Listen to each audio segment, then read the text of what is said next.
You are in a noisy place, but one full of energy. It could be a college party, a bar with live music, or one of those street events where different tribes mix. The lights flash. The sound of the drums vibrates in your chest. Your friends are around you, each in their own orbit, but your eyes are fixed on a single point. There is the person. They seem to float amidst the chaos, laughing at something someone said, with a confidence that makes the rest of the world seem like it's in slow motion. You have never done this before. The most interaction you've had was rehearsing conversations in the mirror or sending a timid hi via DM. But today, the vibe is different. The adrenaline is high. Your friends notice your gaze and start egging you on. Go for it. What's the problem? The no is already guaranteed. Your heart begins to hammer against your ribs, a rhythmic mess that feels louder than the music from the speakers. You take a deep breath, once, twice. One part of your head begs you to stay where you are, protected by the anonymity of the crowd. The other part, moved by sudden courage and perhaps a bit of naivety, says, "It's now." You begin to walk. The path feels miles long. Each step is heavy, as if you were walking at the bottom of a pool. The world around you begins to fade, and your total focus becomes that profile, that face. Finally, you arrive. You stop at a distance that isn't invasive but makes it clear you want to talk. You open your mouth. Your voice comes out a bit shakier than planned, but you say something. A compliment, a silly question about the music, or that hi you rehearsed. You are there, vulnerable, with your chest open, waiting for the impact of a connection. And then it happens. Nothing. It's not a no. It's not a mocking laugh. It is something much deeper. Silence. The person continues looking to the side or at their phone or at the friend they were already talking to. They don't turn their face, they don't make eye contact. It's as if your voice had been swallowed by a black hole before reaching their ears.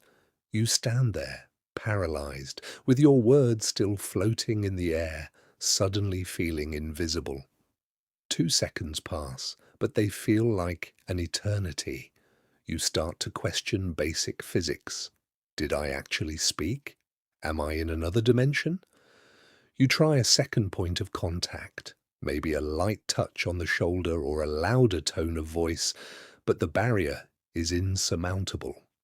The person moves slightly to the side, closing the circle with their friends, leaving you on the outside of an invisible, unbreakable glass wall. You have been solemnly ignored. The impact is dry. First comes the heat.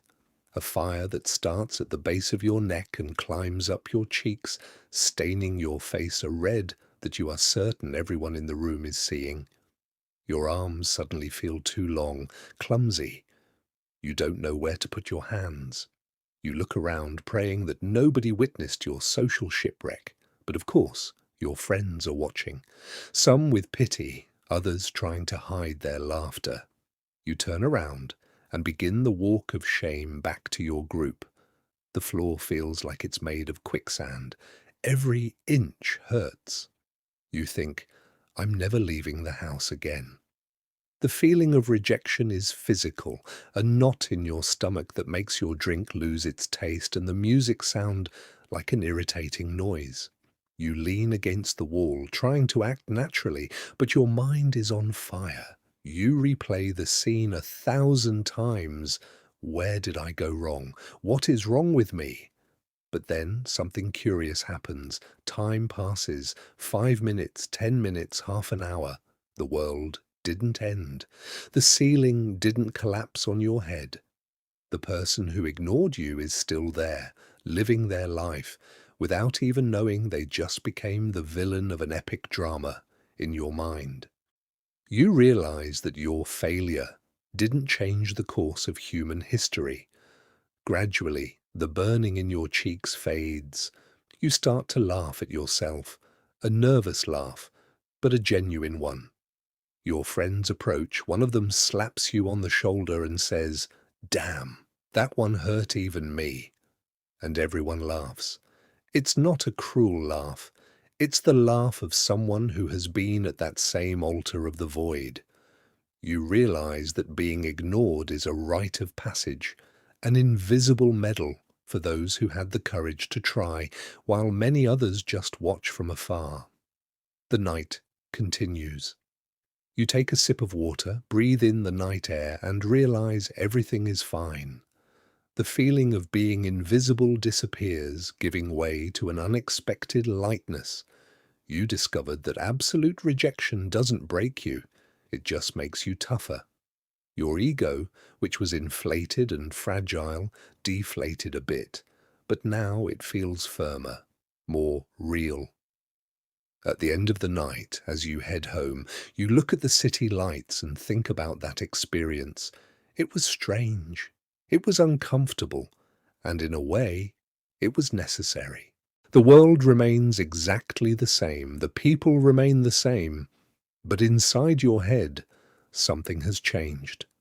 You realized there are different ways of being seen, and that being ignored is just one of the lessons reality gives you to show that deep down, nobody is the center of the universe. You rest your head against the car window or the pillow and smile. At least I went there, you think. Maybe you'll try again next week. Maybe it'll take a year. But one thing is certain. That cold, solemn void will stay in your memory as the moment you discovered that someone else's silence does not define who you are.